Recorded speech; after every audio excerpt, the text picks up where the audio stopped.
I was a combat fighter pilot during World War II. Like many other young Americans, I had been attracted to the Air Corps. It sounded exciting to us. We thought it would be a thrilling way to fight our war. We went through the rigors of training, then we were shipped overseas to England, just in time to join the Great Crusade, the invasion of France.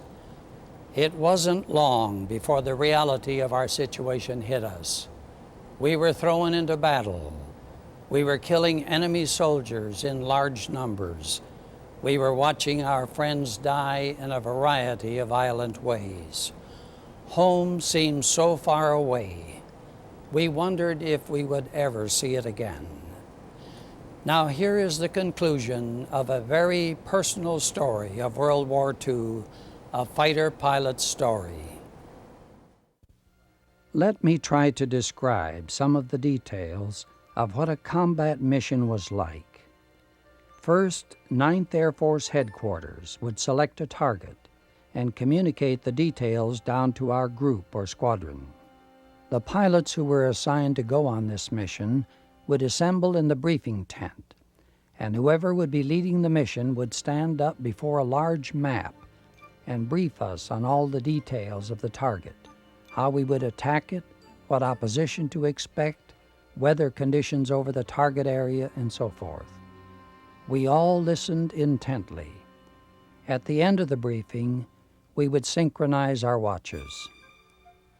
Depending on how much time before the mission was to go, we would stay near the briefing tent, study our maps, check our equipment, review in our minds how we would handle any emergencies. Maybe we would play some poker or write a letter. Each pilot had his own set of rituals he went through. The longer the wait, the more the tension would build up. Fear feeds on tension and delay. We all hated those delays. The pilots were usually quiet before a mission. Very little talking and practically no laughter. I guess we all had our own private death thoughts. We wondered how those back home would receive the news. I would check my airplane, check all controls, the tires, the wheels, my guns, my radio, my oxygen equipment, my parachute. Then I'd check them again. About 10 minutes before start engines, I would get into the cockpit and my crew chief would help me get strapped in.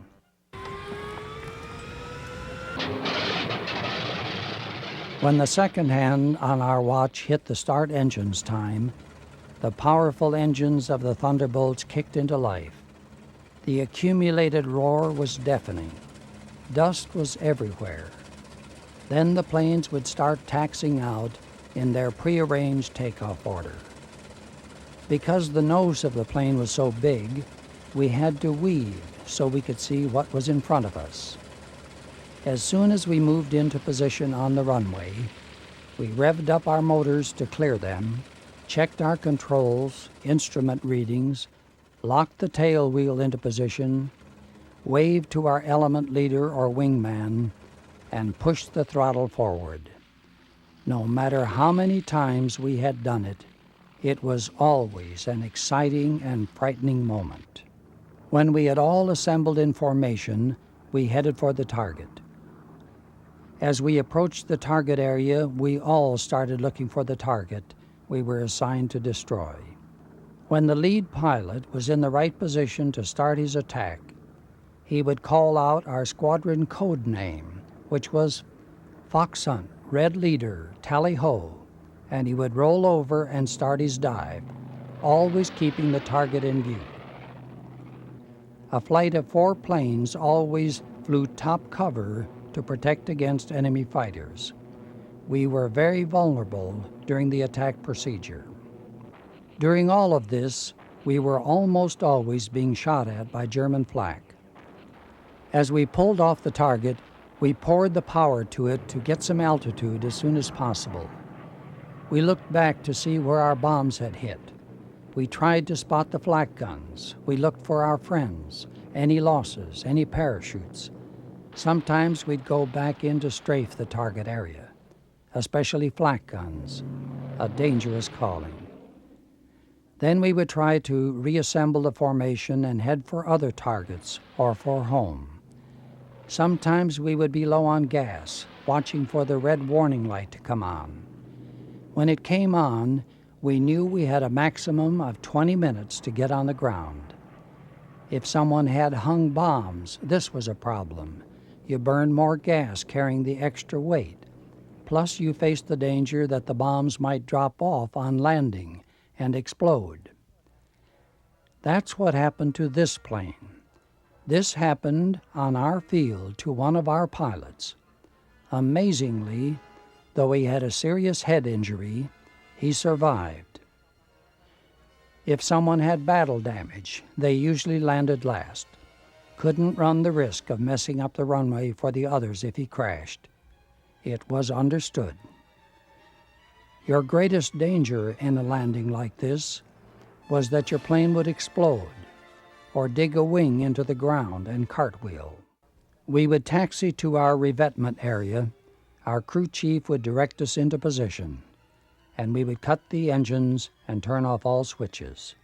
Only then would we let down. If it had been an unusually bad mission, we had probably burned all the adrenaline our body could produce, and we just collapsed in the cockpit. A couple of times I literally had to be lifted out. Usually the flight surgeon or one of his assistants would pull up to each plane within a minute or two and jump up on the wing and pour us a straight shot of whiskey. One quick swallow to knock us back to reality. The night after a bad mission was usually played out in a lot of different ways. The Officers' Club bar did a good business. Some guys wrote letters. Some packed up the things for a lost pilot. Some sat alone, as if in a trance. Some visited quietly with a friend. That mission was history, but you knew others would follow. War, with its inherent risk of sudden death, affects different people in different ways. Some men became hyper and did everything at a faster pace. Some drank more to cover their fears and anxieties. Others withdrew into themselves and became loners. In spite of their fears, most of them did their jobs quite well. Courage and bravery may be hard to define in specific terms, but one thing I do know: it takes all the discipline and courage you can muster to climb into a plane that is loaded with bombs, rockets, and high-octane fuel, take off and go into battle when you are scared to death. And all of us were scared as we saw more and more of our buddies get killed. A fighter pilot is by his nature an independent person. While he is usually outgoing and friendly, in battle, after the main target of his squadron or group had been hit, he frequently operated just with a wingman or alone. And in combat, he died alone. Many of them did heroic things that no one else ever saw, and they died violently. They were torn apart or burned to cinders. I saw a lot of fighter pilots get killed, but I never saw one who died without extreme trauma. While some of us were in England having the rocket mounts installed, the 366 Fighter Group moved again, this time to Laon, up near Reims. This had also been a Luftwaffe base, and the remains of German planes and equipment were scattered around the field. Lots of mail was waiting for me when I arrived at Laon. Among the many letters was one dated September 20th from Bubber. It contained this special paragraph: "If it were possible for you to get 2 glimpses of Jackie each day, I think the 2 you'd enjoy most would be the run in from the car in the afternoons to her mailbox, and when she's kneeling by your picture at night as she says her prayers. That paragraph created a very vivid image in my mind and brought everything very close. Johnny Bathurst, Ray Beebe, and I put together a well-equipped, comfortable tent. We scoured the countryside until we could find enough wood to build some flooring. We installed a wood-burning stove and built a wind-protected entrance with an actual door. We called it Duffy's Tavern. All things considered, we were quite comfortable. We'd buy eggs and occasionally an old rooster from the French farmers. We boiled them in one of our steel helmets over a one-burner gas stove we had, and enjoy a snack before lights out.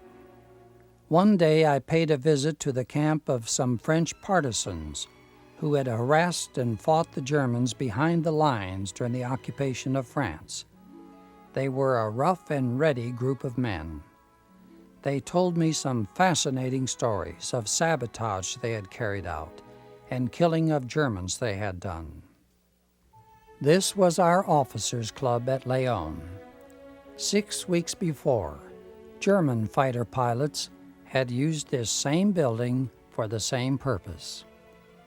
When things were quiet, I used to sit at the circular table in the center, or on a sofa near the fireplace and write my letters. Put your imagination to work. Can't you see that young pilot wearing his leather flight jacket, flight suit, and boots, sitting there writing letters? September 26, 1944. Dear Jackie, in answer to some of your questions, no, Gordon Steele won't be sent back to the States because of his wounds. In fact, he's back in action now. It's getting so you have to be a hopeless cripple before they send you home. Yes, some of my outfit have been killed in their parachutes after they've been forced to jump. It's not a pleasant thing to see. One of the fellows from Harding that you know had an arm shot off while he was drifting down. I stuck with a flamer one day rather than bail out over the front lines. If I hadn't been wearing goggles and an oxygen mask, I'd be a pretty ugly-looking pilot now.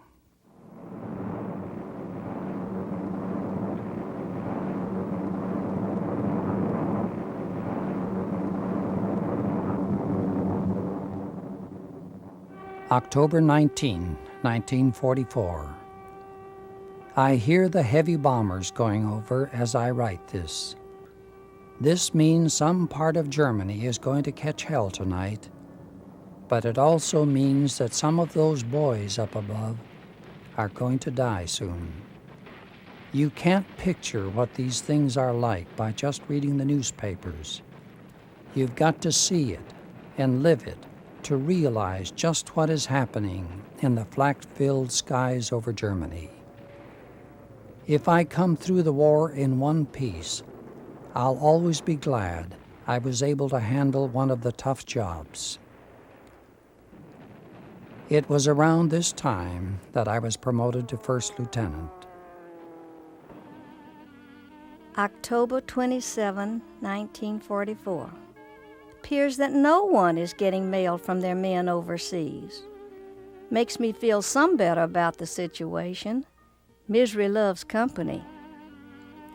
The other day, Bubba heard the young lady next door screaming, crying, and saying she wished she were dead.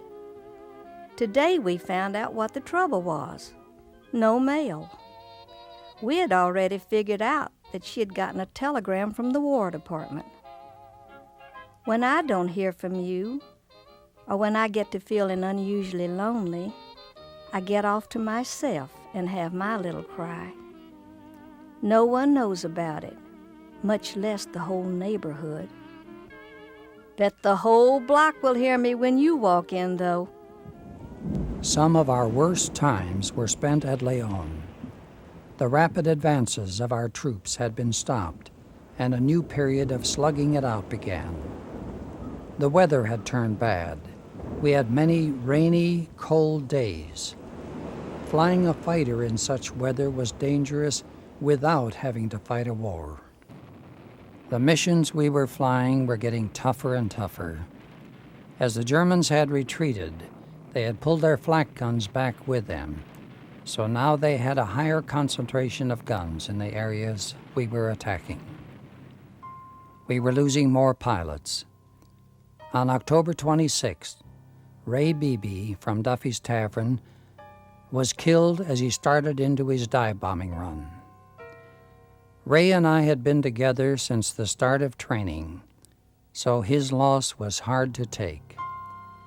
Dick Curtis was also killed that day. He bailed out and landed safely, but the Germans killed him on the ground. Red Alderman then moved into Duffy's Tavern. A few days later, a young replacement pilot also moved in with us, but he was killed on his first mission a couple of days later. I hardly knew his name. A major ground offensive was being planned to try to break through the German lines. More and more heavy equipment, tanks, artillery, bridge-building equipment, and more troops were moving up to the front. The weather was terrible, but the war couldn't wait. All of our missions were challenging. There were no easy ones. November 9th, 1944. Dear Jackie, it's an amazing thing to see a group of fighters go through a mission like the one we had today. How pilots can dive down through a wall of flak when they know that their chances of getting through unhit are pretty small, I just don't understand. Even though I do it, I still don't understand. One of the pilots had a crazy experience today. Just after we took off, his eyes crossed, and he couldn't get them uncrossed. Everything looked double until he closed one eye. So he had to go back and land with one eye closed. The flight surgeon is still trying to get them straightened out. 8 days later, this pilot refused to dive on a target and had an emotional breakdown in our tent that night. He drew his .45 and threatened to kill a couple of us. Another pilot came up behind him and knocked him out with a board. We called it going flak happy. The next day, he was taken away in a restraining jacket. On November 16, 1944, in the rain and mud, all 6 Allied armies attacked the fortified German lines on the Western Front. That night, when I wrote to Jackie, I told her I expected that November 17th would see us thrown into the battle. We were. It was probably our worst mission of the war. The weather was solid overcast at about 4,500 feet. We took off in the rain.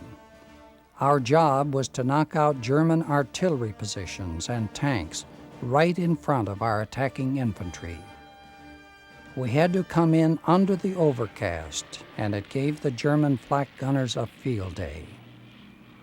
We had 12 planes involved in the attack, and all of us were in trouble. I was hit in the canopy right behind my head just when I rolled over to start my dive bombing run, and I was hit again as I started to pull out. Red Alderman and Gus Gerlinghouse of Duffy's Tavern and Rufus Barclay, the youngest pilot in the squadron, were killed in the first couple of minutes. Only 2 or 3 planes escaped without damage. I had to land at the first field I came to. When I was able to return to my squadron about 3 hours later, I was listed on the board as missing in action. The night of November 17, 1944, was probably the worst night of the war for me. It's the only time I remember breaking down and crying. Johnny Bathurst and I packed the footlockers for our dead tent mates. Red had written letters to his wife and to his mother for me to mail if he was killed. I held these back until I knew they had been notified. Later, I wrote personal letters to each of them, giving what additional information I could. To keep our sanity, Johnny and I decided we had to protect ourselves emotionally. We had lost 4 pilots from Duffy's Tavern in 3 weeks, and we just couldn't face it again. We had come into the group with 18 other pilots, most of them close friends. As they were killed off, a little of us died with each of them. It was becoming too painful, so we decided to quit making new friends. We refused to let any new people move into our tent. It was an emotional defense system. When I left the group, I found I had far fewer people that I was close with than when I arrived. It was an emotional control that I put on myself, and it affected me for many years after the war was over. New weapons were being introduced into combat on both sides in an effort to gain an advantage. We introduced an anti-aircraft shell with what was called a proximity fuse. The shell didn't have to hit the enemy plane to explode, it just had to get near it. One day I was flying on our side of the lines at about 20,000 feet, breaking in a new airplane, when suddenly flak shells started exploding all around me. I rolled, dived, and twisted all over the sky trying to get away, but I kept taking hits. Since I was well inside our lines, I knew it was friendly fire I was taking, and I figured it must be our 90mm guns with the new proximity fuses. At 20,000 feet, I must have looked like a Focke-Wulf 190 to the American gunners. I finally got out of their range and headed for home. I had more holes in my plane from that flight than any combat mission I ever flew. There were over 50 shrapnel holes in my plane, including 2 through the cockpit and 1 that shattered the heavy plexiglass windshield right in front of my face. Amazingly, none of the hits had been to a vital part. What was that? What the hell was that? It was in the fall of 1944 when the Germans introduced the first jet plane into combat, the Messerschmitt 262. This really got our attention. It could fly 150 miles per hour faster than our best fighters. We were over Germany one morning on an armed reconnaissance mission when one came through our formation with full afterburner on. We couldn't believe what we were seeing. It was a frightening experience for all of us when we realized how defenseless we would be against them. In late November or early December, I was leading a flight of 4 planes on a fighter sweep into Germany. We were at about 18,000 feet, just below the vapor trail level. Any planes attacking us from above would be immediately visible to us as they came through the vapor trail altitude. We all had our heads on a swivel looking for enemy fighters, primarily from above. I just happened to look down to the left and spotted a lone twin-engine plane climbing up at our formation and at a higher rate of speed than we were able to fly straight and level. I recognized it immediately, an Me-262 jet. Suddenly we could see the flashes as he opened fire with his cannon. My wingman and I rolled upside down and pulled into a high-speed dive to the left. Our other 2 planes did a hard right turn. As we picked up speed, diving at about a 70-degree angle, the German plane made a sharp turn and followed us down, closing fast. Again, cannon shells were going past my plane. But in the next instant, the jet overran us, and for a very few seconds was in front of us, but pulling away fast. I fired a 3 or 4 second burst and saw pieces of his right engine fall off. I thought I had him. He pulled up in a steep climb, Even with his right engine smoking and probably out of commission, he was able to outclimb me and head for home. This whole action took place in about 20 seconds. On a mission in late November, when we were providing close support for the ground attack, my wingman and I were strafing enemy positions on the edge of a small village near Schmidt, Germany. Suddenly, my radio came alive with a desperate call for air support. An infantry captain identified himself and said his company, about 130 men, was being attacked by a German Tiger tank in this small town. They had no anti-tank weapons, and the tank was coming down the street directly toward them. The American troops were around the corner of a building from the tank, which was less than a block away. I could see the tank clearly. I was carrying 2 500-pound bombs, and I told the infantry captain the tank was too close to his men for me to try to bomb it. There was just as good a chance I would hit him and his men as the tank. He begged me to attack. He said they were dead anyway if the tank couldn't be stopped. When I heard that, I told him to disperse his men as much as possible, that I was coming right in. I had my wingman pull up so he could see what happened. If I missed or was shot down, he was to attack the tank. I came in on my dive from lower altitude than normal, so I could clearly see the tank all the way, and I made my dive as slow as possible to try to improve my accuracy. I was scared to death I might overshoot and hit our guys. When I released my bombs, I poured the power to my plane to try to get clear of the explosion, but I ended up flying through a big part of the blast and took a lot of damage. I can't describe the great feeling I had when I looked back and saw the German tank on fire and totally out of commission. The infantry captain was on the radio shouting with excitement, and I could see some of his men waving at me. The damage to my plane was serious enough that I had to nurse the plane along, using all my flying skills to keep it in the air. My plane looked something like this when I landed, except that I didn't end up on my nose, as this pilot did. There's an interesting sequel to this story. About 2 years later, after the war was over, and I was attending Louisiana State University, I was visiting one evening with a new neighbor. He told me he had been an infantry officer in the European Theater of Operations. When he found out I had flown Thunderbolts, he got real excited and started to tell me a story about how a Thunderbolt pilot had saved his life and many of his men.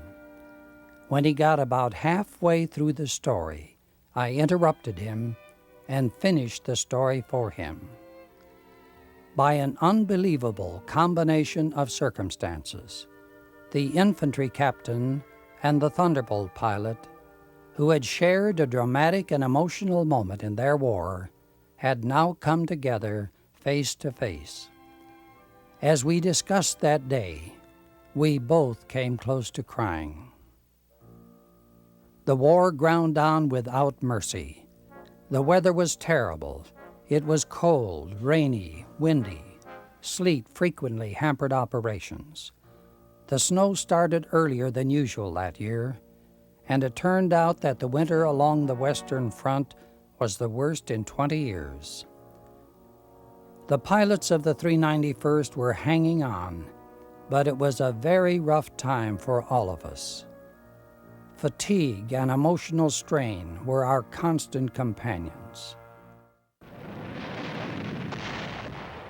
On November 26th, we moved from Laon, France, to Asch, Belgium, just a few miles from Maastricht, Holland.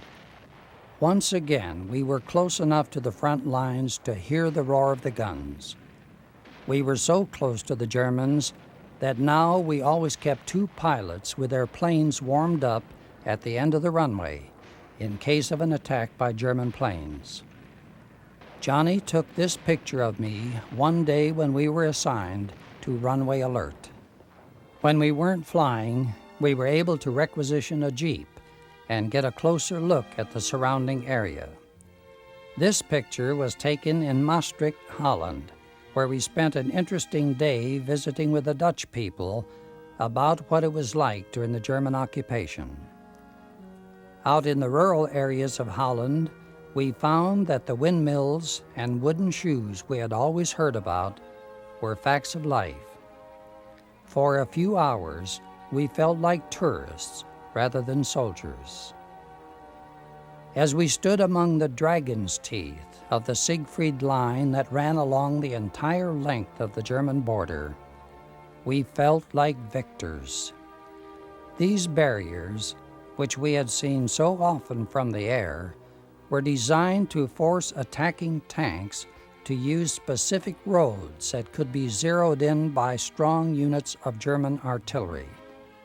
In an effort to keep some connection with my previous life, I even sent out a few Christmas cards to my family and a few friends back home. December 2nd, 1944. P-47s are taxiing by my office now. The pilots have on their oxygen masks, so I can't tell a thing about their features. I just look into their bubble canopies and play like, this one's Quint, and this one's Suitcase. Next comes Red, followed by Tub. Oh dear, Quentin's coming back. He must have seen me. Quint, are Red and Beebe dead? If not, why aren't they still at Duffy's Tavern? December 3rd, 1944, Belgium. Dear Jackie, the fighting over here is terrible now. Our efforts to cross the Saar and Roer rivers are meeting fierce resistance. Thousands of men are dying in those battles, and hundreds of thousands of others are going through hell. It's amazing that men are able to endure such things without breaking. We had been instructed not to write specific details of combat or losses in our letters home. I had complied with that, so most of my letters were quite bland. But on December 5th, 1944, for a combination of reasons, I wrote a letter to Jackie in which I tried to describe the reality of the world in which I lived. Dear Jackie, for the past 2 hours, I've been sitting here alone in my tent, trying to figure out just what I should do and what I should say in this letter in response to your letters and some questions you have asked. I have purposely not told you much about my world over here because I thought it might upset you. Perhaps that has been a mistake, so let me correct that right now. I still doubt if you will be able to comprehend it. I don't think anyone can who has not been through it. I live in a world of death. I have watched my friends die in a variety of violent ways. Sometimes it's just an engine failure on takeoff, resulting in a violent explosive crash. There's not enough left to bury. Other times it's the deadly flak that tears into a plane. If the pilot is lucky, the flak kills him, but usually he isn't, and he burns to death as his plane spins in. Sometimes they bail out and die when they don't jump clear of the tail. I've watched close friends be killed in their parachutes by the German gunners. Or worse yet, have their chutes catch fire so they just fall helplessly to their death. Fire is the worst. In early September, one of my good friends from Luke crashed on the edge of our field as he was attempting to land after a mission. As we pulled him from the burning plane, the skin came off his arms. His face was almost burned away. His nose, ears, and lips were gone. He was still conscious and trying to talk. You can't imagine the horror. If we aren't being killed, we are killing. I have become hardened, but I don't deal well with the killing. The worst was one mission in late August, when my wingman and I were separated from the squadron as we pulled off the target. We were right on the deck when I spotted some German troop trucks, double tandem trucks loaded with German soldiers. My wingman's guns were jammed, but mine were live and the switches on. They never had a chance. My bullets tore into them and blew things apart. I made 3 passes, firing until I burned out my gun barrels. My wingman and I circled the mess and counted over 40 separate bodies. I don't know how many more were in the ditches that we couldn't see. The emotional impact on me was terrible. My right hand and trigger finger wouldn't function. I couldn't grip the control stick. I had to land by laying my arm on top of the stick and shifting my left hand back and forth between the throttle and the stick. I have recurring nightmares about that mission. Yes, there are a lot of things I haven't told you. I haven't mentioned the mission on September 6th that almost ended my career as a fighter pilot. I was hit by an 88mm shell right behind the cockpit, and it almost tore my plane in 2. I could look behind me and see sky all around. How the plane held together, I don't know. When I landed, all the plane behind my back armor plate broke off. The control cables dragged the back half of the plane down the runway behind me. When the guys looked at the wreckage, they couldn't figure out how I got back or how I lived through the landing. Neither could I.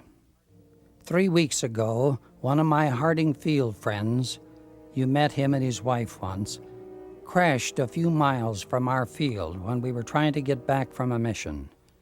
As soon as we landed, Johnny and I got a Jeep and drove to the crash site.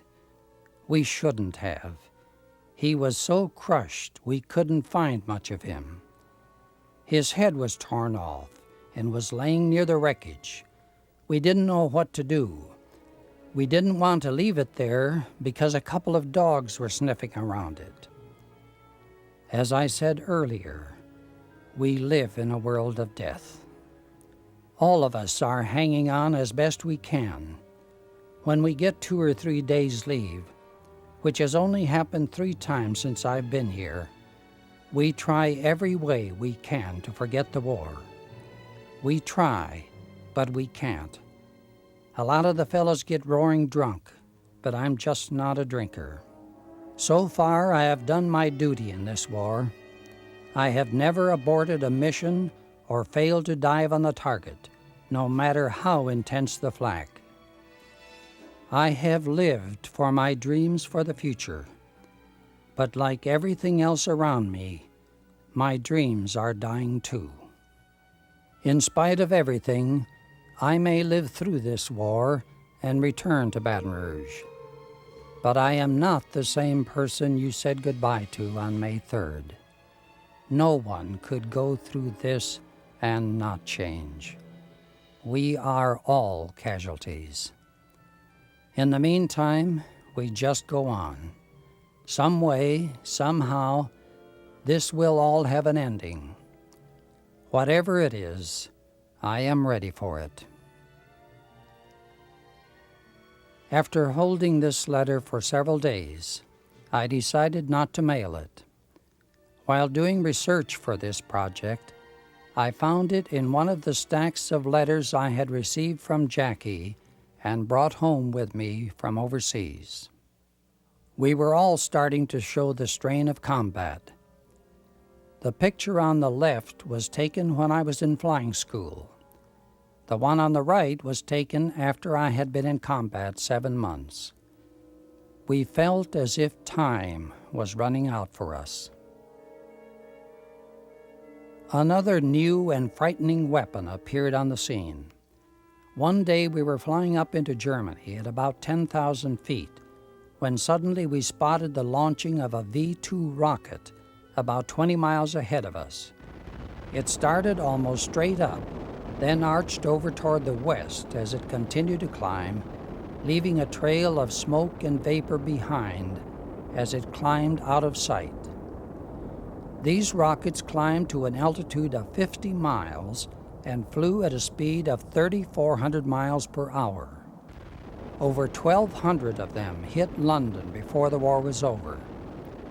At the time we saw this one, we didn't fully realize that we were seeing the first phase of how wars might be fought in the future. But we did realize that things were changing and that we had better hurry up and win this war before something even bigger came on the scene. When the lights go on again, all over the world,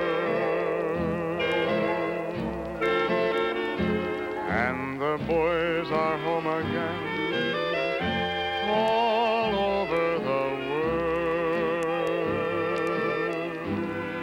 and rain or snow is all that may fall from the skies above. A kiss won't mean goodbye, but hello to love.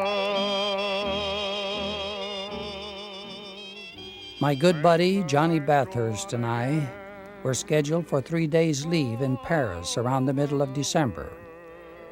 The weather was so bad we couldn't find any planes heading that direction. So after waiting a couple of days with no success, we got a Jeep and went to Brussels. The date was December 16th, 1944. It was the day the Germans launched their surprise and devastating attack in the Ardennes, and the biggest battle of the war on the Western Front began, the Battle of the Bulge. The German attack was violent and bloody. Their goal was to capture Antwerp, Belgium, cut off the flow of supplies through that major port, and split the Allied forces. The weather was so terrible that the Allied air forces couldn't get into the battle, so the Germans rolled on with great success. December 17, 1944.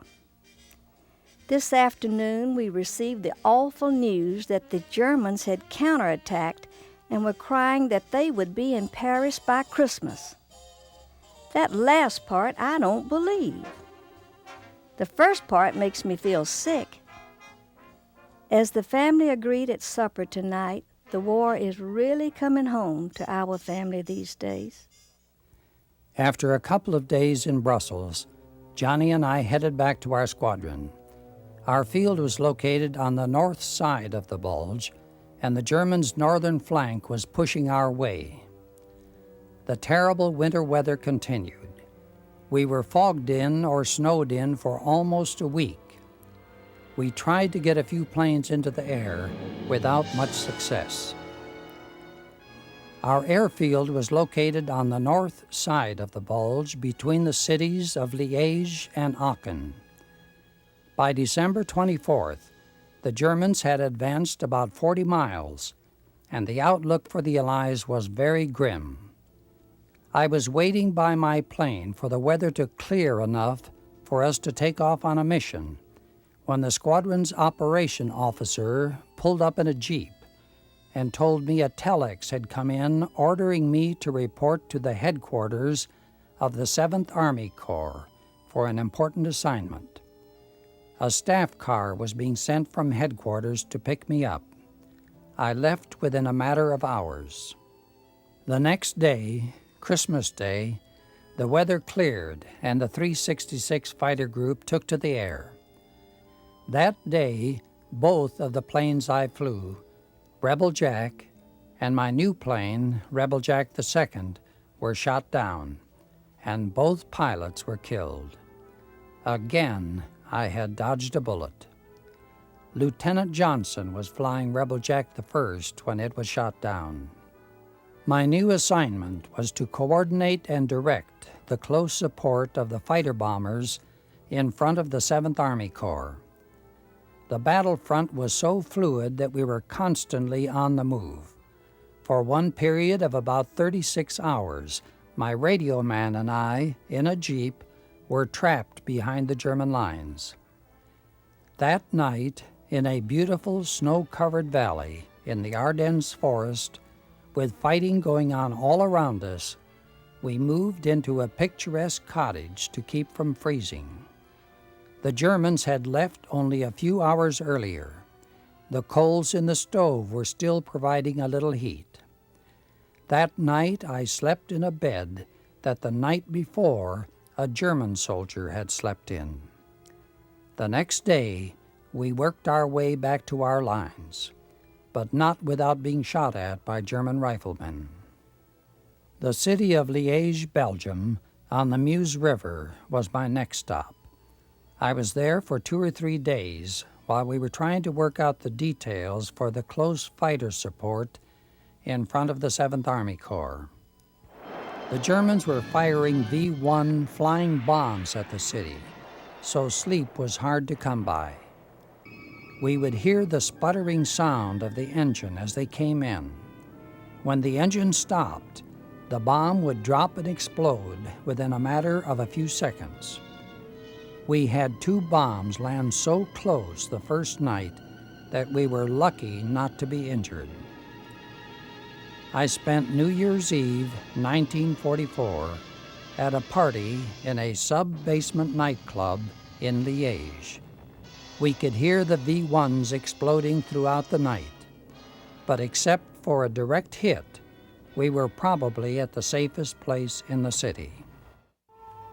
The Battle of the Bulge was still raging with great fury, and casualties were heavy on both sides. The Germans fought with great tenacity to hold the ground they had captured, and the Americans and British fought with equal determination to drive them back. Having fought my war up to this time from the air, it was a major change to now be on the ground directing the close air support in front of the 7th Army Corps. I worked with a radio man, a driver, forward observers on the ground to locate targets, and a small observation plane, which operated over the front lines. When a target or several targets would be located, they would telephone the target descriptions and map coordinates to me. Throughout the day, fighter squadrons would check in with me to see if I had targets for them. I usually did. Some days I was kept very busy, handling one squadron after another. Sometimes a plane in a squadron I had ordered to attack a particular target would be shot down. It bothered me to know I had given the order that led to that pilot's death. But I gradually got used to it. It was part of war. Several times I operated from frontline tanks, using my high-frequency radio to direct fighters against targets right in front of us. When the attacking fighters would come right over our heads, with guns and rockets blazing, it was an impressive and at times frightening sight. I can imagine what it must have been like for the Germans. I had several close calls while doing this job. One day a German 88 blew up the tank in front of us, and all the men were killed. The commander of the tank I was in tried desperately to back off the road into a more protected area, but as he was turning, an 88 shell hit our left tread and knocked us out of action. We scrambled out and rolled into the ditch, just seconds before the Germans hit us again, and our tank exploded. The impact of the first shell hitting our tank reverberated throughout the tank with such intensity that it was 2 or 3 days before my hearing returned to normal. My mail had trouble catching up with me, but most of it eventually got through. I received a letter from Bubber one day that was especially interesting. January 7th, 1945. Dearest Quentin, forgetting the Yankee that used to drop around near supper time? Never. Nothing would make the Greer family happier than for him to do that very thing tonight. Sometimes Jackie plays like she thinks you will walk in. On New Year's afternoon, she and I went up to the governor's mansion to spend some time with Cousin Etta. As we walked out, Jackie said, "Daddy, if Quint comes while I'm gone, please tell him to come on up to the mansion." Mr. Greer played right along with her and told her when we got back that you did come, but decided not to wait for her. Between going to basketball games and weddings, we seem never to stay home nights anymore. I used to think girls shouldn't marry during the war, but I've changed. Life is just too uncertain to waste a moment, it seems to me. I wouldn't advise anyone either way, but I feel quite sure what I would do. Oh, give me something to remember you by when you are far away from me.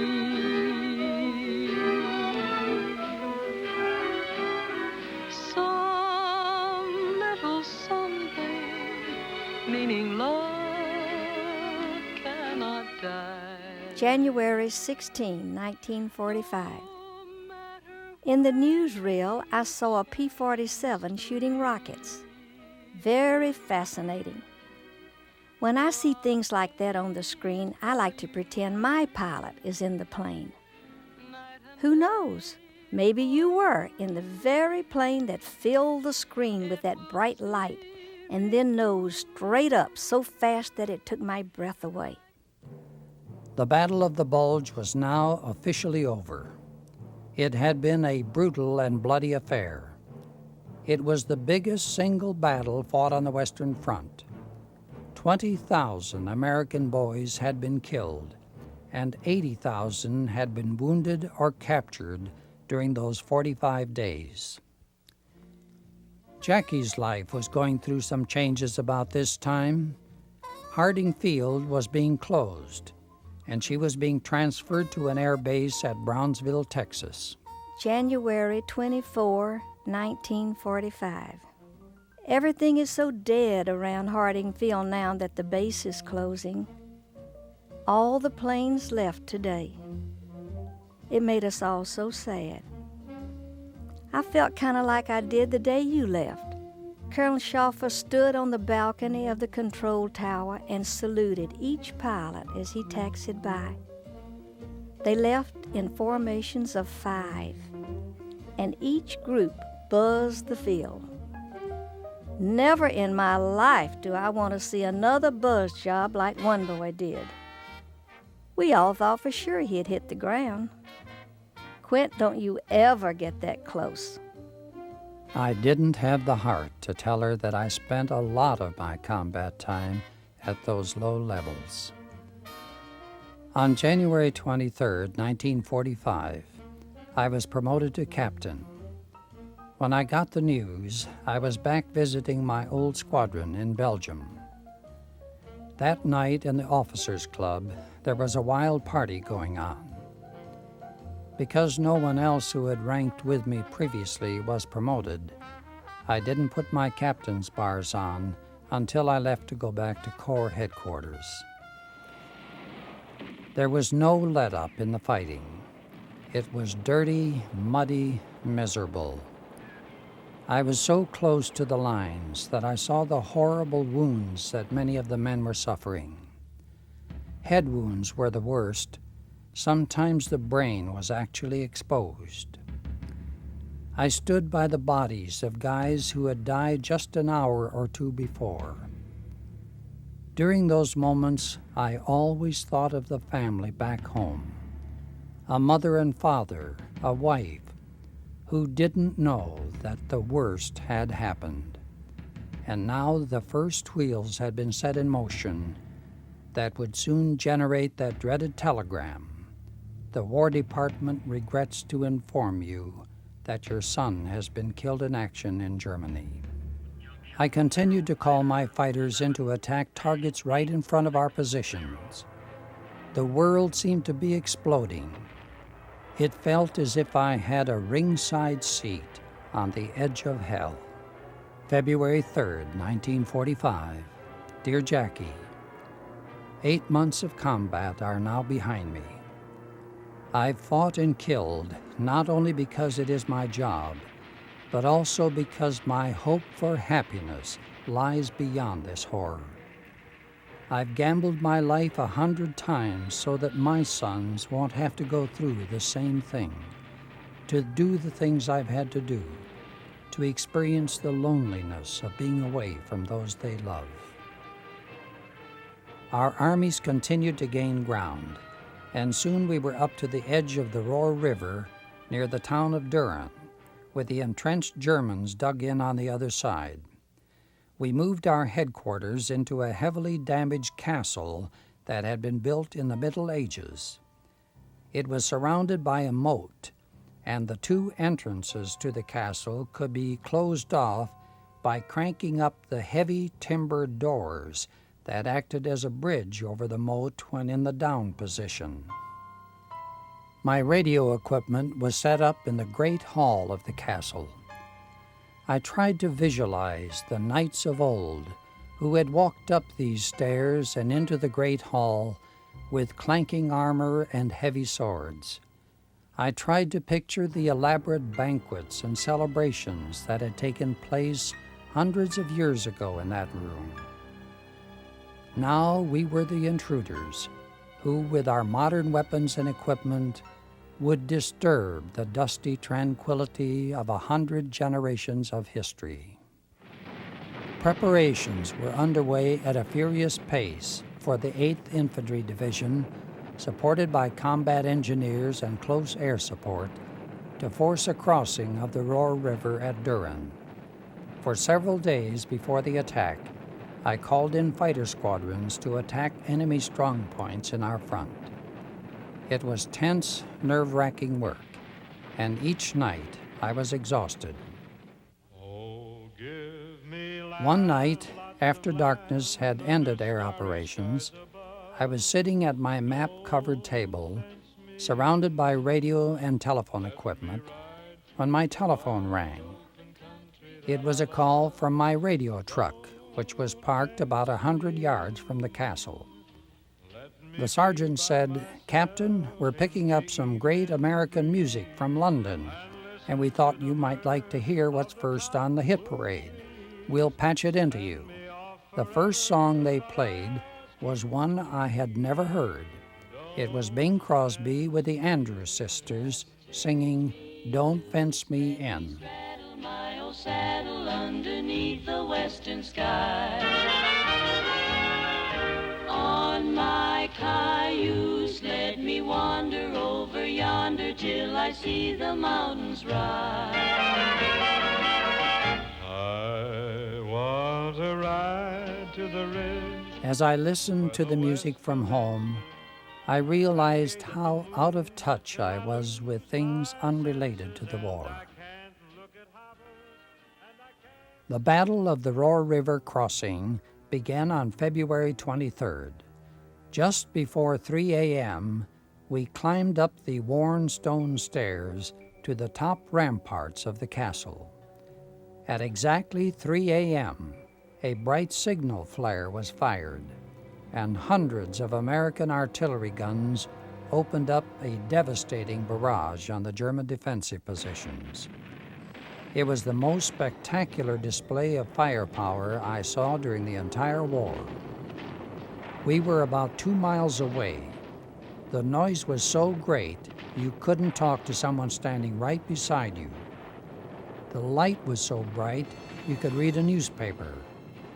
Exactly 45 minutes later, the artillery stopped firing, and the combat engineers started their efforts to build bridges across the raging waters of the Roar River. The Germans had opened up the dams upstream, so the normally slow-moving river was now a raging torrent of water. Our guys were trying to cross this while under very heavy fire. As soon as it was daylight, I started calling in my fighter squadrons. Except for 3 or 4 15-minute breaks, I didn't leave my radio until it got dark. I handled 24 squadrons that day. People were gathered around my workstation all day to listen to our radio communications. Shortly before noon, a German artillery shell came through an opening in the castle wall and exploded about 50 feet from me. I was partially shielded from the explosion by a stone support column, but an enlisted man, who was standing about 15 feet from me, had the top of his head blown off by a piece of shrapnel. Brain tissue and blood were thrown all over me and my maps. I was handling 2 fighter squadrons when the shell hit. One squadron was in the middle of its attack, and the other was waiting for my command to dive. As soon as I found out my equipment was still functioning, I got back to work. A couple of medics carried the dead man away and treated the wounded.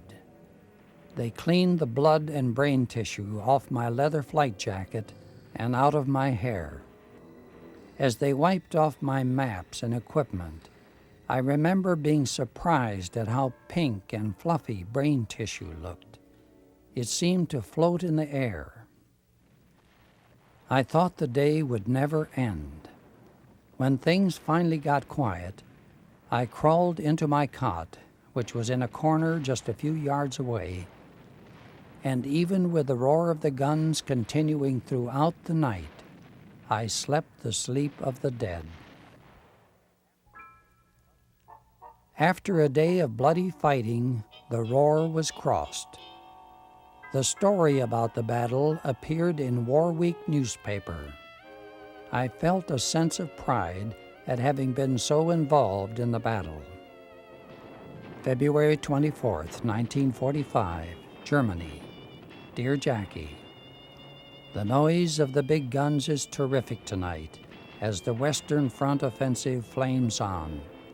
To add to it all, several German planes are beating us around a little, so the sky is filled with flak. Sure don't expect to get much sleep tonight. I'm listening to some good music out of Germany tonight. They're playing mostly American music. It seems rather strange when they start singing our hit songs in German. The noise of the big guns, the sound of the German planes overhead, American music being played to us from Berlin, all these make up our symphony of war. A German plane was just shot down about a mile from here. It's sure burning. Maybe that will discourage the rest of them long enough for me to get some sleep. February 25th, 1945, Germany. It's a cold, lonely night here in our castle. We're moving up again, so there aren't many of us around. The advance units left this afternoon. I'll be taking my outfit up in the morning. This big castle will seem haunted after we pull out. Perhaps the ghosts of warriors who defended this castle 600 years ago will now be able to return to their rightful home. Our armies were advancing on a broad front, and soon the last major bastion of German defense, the Rhine River, was reached. By this time, I knew I would be going back to the States on leave in 2 or 3 weeks, but I kept working right down to the end. I had written to Jackie, telling her I hoped to be home around the end of March. March 3rd, 1945, Brownsville, Texas. Today I received your letter saying you'd be leaving for the States by March 15th. For a minute, I felt weak all over. I had to sit down. Oh, Quinn, I'm so thrilled. I hope you won't get this letter unless it follows you back to the States to catch up with you. 10 months after my second lieutenant left me, I received a letter saying that my captain was coming home. March 3rd, 1945, Germany. Dear Jackie, The war news is good again tonight. The Ninth Army has reached the Rhine at 2 points, and the advances on other sectors are also good. I sure wish we were across that river, though. Unless we can capture one of the bridges, we're sure going to have a job on our hands. And capture one of the bridges we did. By a combination of luck, audacity, and the bravery of some American soldiers, we captured the railroad bridge at Remagen and had a bridgehead across the Rhine. I was about 10 miles from the bridge when it was captured. The European war for me was ending. I was expecting my orders returning me to the States any day. Our forces had captured the great German city of Cologne, a city I had attacked many times in what we called the Valley of Death. I decided I wanted to take a look at it from the ground. There was hardly an undamaged building in the entire city. I drove around the debris of what had once been a great industrial city. The streets were almost impassable. A few Germans who had fled the city during the bombing and shelling were now trying to make their way home. Amazingly, the beautiful cathedral in the center of the city was pretty well intact. The stained glass windows and priceless artwork and statues from the interior of the cathedral had been moved to a safe place before the bombing started. This photograph shows the main bridge across the Rhine. It had been knocked down by our heavy bombers, but in September 1944, the Germans tried to make some repairs that would allow some traffic to cross. So we dive-bombed it. I put 2 500-pound bombs right in the center of the bridge. I remember there was so much flak coming at us from both sides of the river that after dropping our bombs, we dived right down to just a few feet above the surface of the river to make our escape. The last time I was ever shot at was about 50 yards to the left of where I'm standing in this picture. It happened about 10 minutes after the picture was taken. I was crossing an open brick courtyard, walking up to take a closer look at the Rhine, when the Germans across the river spotted me and started dropping mortars all around. It was pure luck that I got out of there unhurt. A couple of days later, I received the orders that I had so many times never believed I would live to receive. I was going home. Luckily, I was authorized to go by air. So a couple of days later, I was in London, where I spent 2 days before going on to an air base at Prestwick, Scotland. Bad weather kept us there several days. Then suddenly, it cleared enough for about 30 of us to get into a stripped-down C-54 cargo plane and take off, heading west. A cheer went up in the plane when we lifted off the runway on our way home. We landed at Reykjavik, Iceland around midnight to refuel and get something to eat. Our next stop was Newfoundland shortly after sunrise. The final leg took us to National Airport, Washington, D.C., where we arrived around the middle of the afternoon. I was expedited through some military processing, called my folks in Jackie, arranged priority rail transportation to Camp Shelby, Mississippi, and caught a cab to take me to Union Station to catch a 9 o'clock train. Union Station was crowded with people standing in lines waiting to buy tickets or board trains. I got in a line for my train. I was still wearing the clothes I had on when I left Scotland. I was wearing my .45 automatic in a hip holster, and I probably looked as tired as I felt. The station master spotted me. He asked me if I was returning from overseas. When I told him I had just arrived that afternoon, he asked a couple of questions about what my combat job had been. When I told him, he then said to the crowd at the gate, "Let the captain through. He just came in from the war today." The people started applauding and shook my hand as I was moved to the front of the line. It made me uncomfortable. I would have preferred to wait my turn.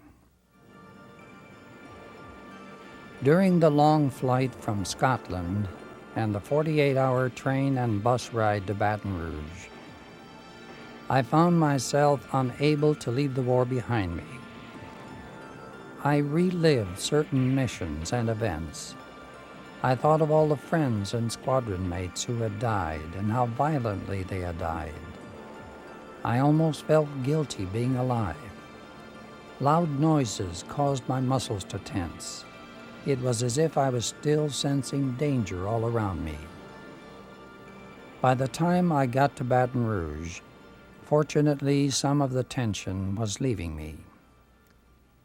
Except for a tired, somewhat haggard look, I don't think Jackie and her family saw the turmoil that was within me.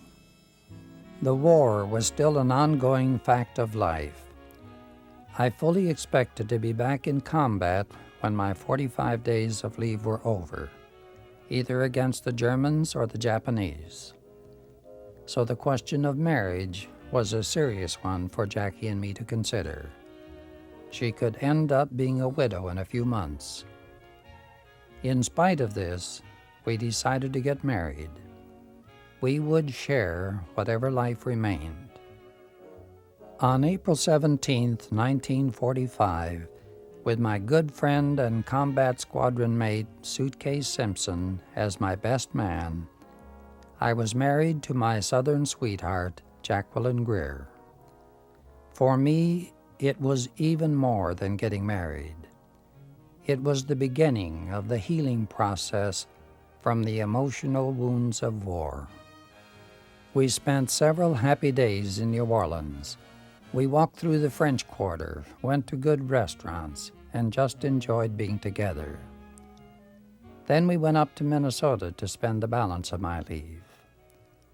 Physically, I was in pretty good condition, but every day I had to deal with the demons within me. I couldn't sit still very long. I had to get up and move around. While I didn't shake or have tremors, I could only read a newspaper for about 10 minutes at a time, then I'd have to put it down. I couldn't stay inside very long. I felt restless and nervous. Getting outside seemed to help. But I could close my eyes and see us going into battle. I could listen and hear the sound of the guns. Jackie's bubbly personality and carefree ways helped me a great deal. We had so much fun that I found it getting easier to put bad memories out of my mind. But the extremes were so great, what my life had been while in combat compared to how peaceful and happy it was now, that I had to keep reminding myself that this was real and not a dream.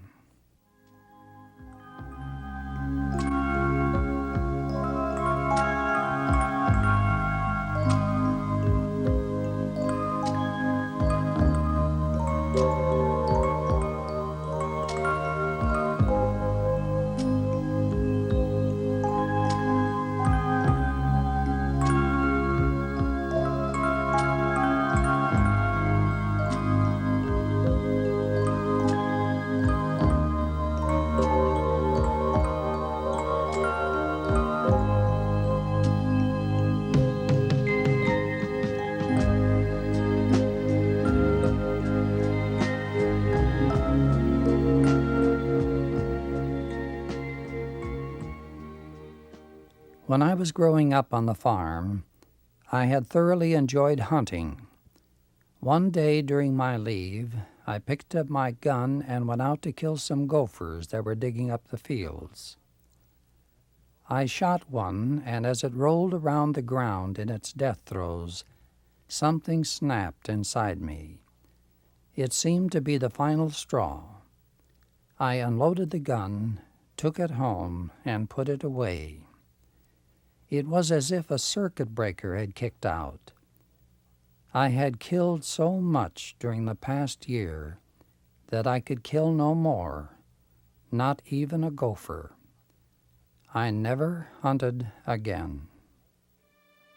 On May 8, 1945, the war in Europe ended. I was sleeping when the announcement came over the radio. My dad called me saying, "You should come down and hear this. You were involved in helping bring this about." We sat and listened to the details of the German surrender. 1,000 emotions swept over me. The killing had stopped.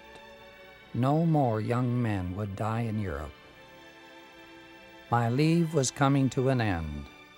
Jackie and I left for Atlantic City, an Air Corps redistribution station where I was to report for reassignment to my next job.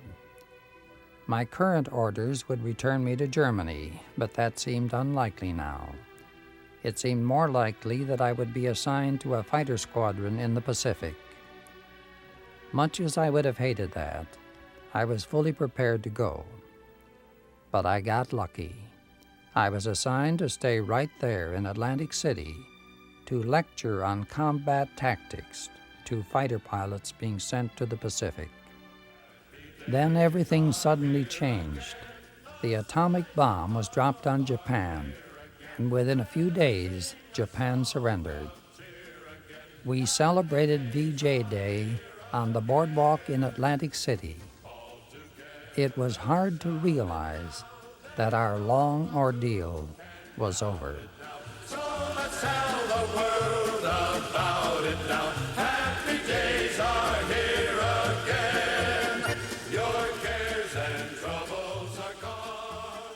There'll be no more from now on. But bad news was still coming into me. I received a letter from Lefty Hunt, one of my good friends who had gone overseas with me, and who was still assigned to the 366 Fighter Group in occupied Germany. He brought me up to date on casualties since I had left. Dear Quent, here is a list of the boys that went in. Erickson spun in on the final approach and burned. If he would have had his shoulder harness locked, we might have been able to save him. As it was, his head hit the gun sight and killed him outright. Gray was leading a flight and made a pass on a truck and went right on in and blew up. Taylor, the one who came over with us, got hit just before he started his dive bomb run and was burning, but he went on in and made his run and drop his bombs. He got direct hits and then pulled up, and it looked like he was going to get out, but the plane did a loop and then went into a dive. Cobb was leading a flight over along the Rhine and took a direct hit and was burning as he went down in a spin and crashed. Beverly was hit by flak and went straight in. They found his body a couple of days later. We had a new boy try to find the bottom of the Scud one day down in the mountains, and that was all for him. So that's how it goes. Good luck to you. Your buddy, Lefty. The war had left an indelible imprint on the lives of all of us who participated. We each carried our own personal agonies and trauma. We each battled our own war dragons in our nightmares. You never totally escape those memories that have been burned into your brain, leaving scar tissue that will never be dissolved. This is a list I kept during the time I was overseas of pilots I knew who were killed, guys who I had trained with or had gone into combat about the time I did. There are over 75 names on this list, and there were many others from my own group who are not listed. Over 400,000 Americans were killed during World War II. Over 50,000 of them were killed in the air war over Europe, a tragically high casualty rate. Over 9,000 American fighters and an equal number of American bombers were shot out of the skies over Europe. As the 391st Fighter Squadron assembled for this photograph at Laon, France, on October 25, 1944, we knew our veil of immortality had long since been torn away. As pilots were killed, replacement pilots took their places, who in turn were killed. The photograph of a combat fighter squadron would be forever changing. There were 5 major military campaigns fought in the war on the Western Front. I was involved in all of them: Normandy, northern France, Central Europe, the Ardennes, and Germany. What happened to the class of 44A that graduated from Luke Field on that beautiful, crystal clear morning on January 7th, 1944? Let's look at the first 3 pages of photographs from our graduation book. They will pretty well summarize the story of what happened to our class. Lieutenant Aubel survived. Lieutenant Beauchamp, killed in England. Lieutenant Barber survived. Lieutenant Butner, killed in action over France. Lieutenant Davis survived. Lieutenant Lagrange, missing in action over Germany. Lieutenant Mashburn, killed in England. Lieutenant Miller, missing in action over Germany. Lieutenant Nunnally, survived. Lieutenant Sunter, killed in action over France. Lieutenant Warner, survived. Lieutenant Aanenson, survived. Lieutenant Abbott, killed in action over Germany. Lieutenant Alderman, killed in action over Germany. Lieutenant Allen, killed in action over France. Lieutenant Anderson, survived. Lieutenant Armstrong, killed at Harding Field. Lieutenant Atwell, survived. Lieutenant Babbitt, survived. Lieutenant Backus, survived. Lieutenant Bailey, missing in action over Germany. Lieutenant Baker, killed in action over France.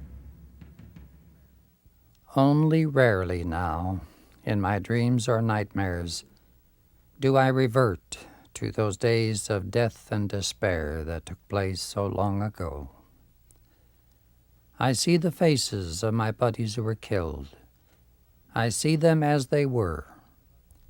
While those of us who survived grow old, they will be forever young. I will always remember them, and I will always wonder how it was that I escaped their fate. On September 28, 1990, many of the surviving members of the 366 Fighter Group met at the Memorial Park at the Air Force Museum near Dayton, Ohio. A memorial plaque was dedicated to the 366 Fighter Group in recognition of the important role it had played in the air war over Europe during World War II.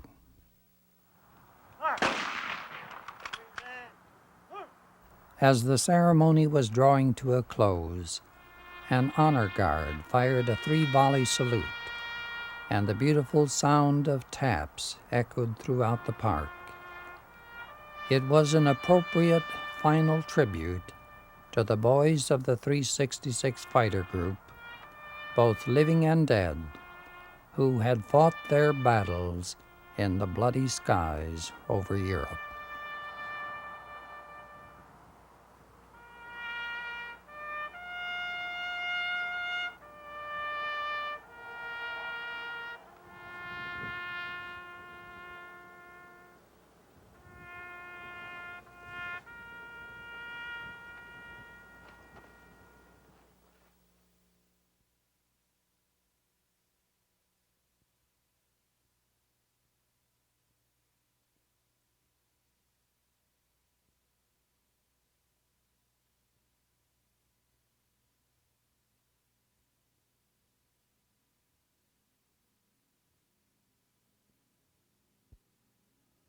There'll be bluebirds over the white cliffs of Dover tomorrow.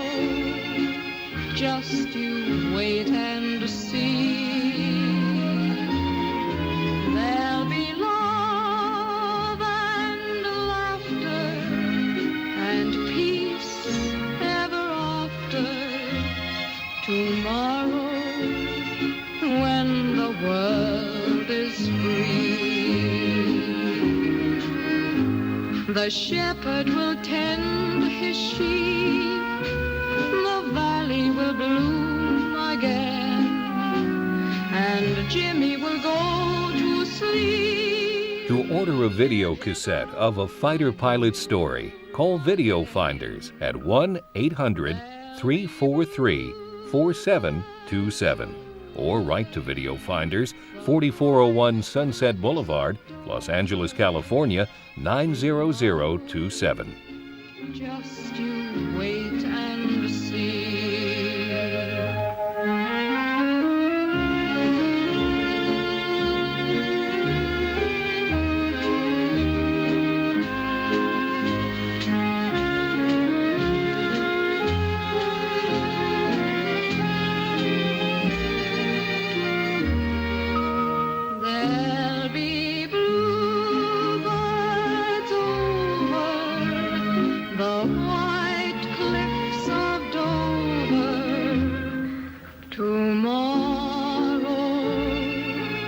Just you wait and see.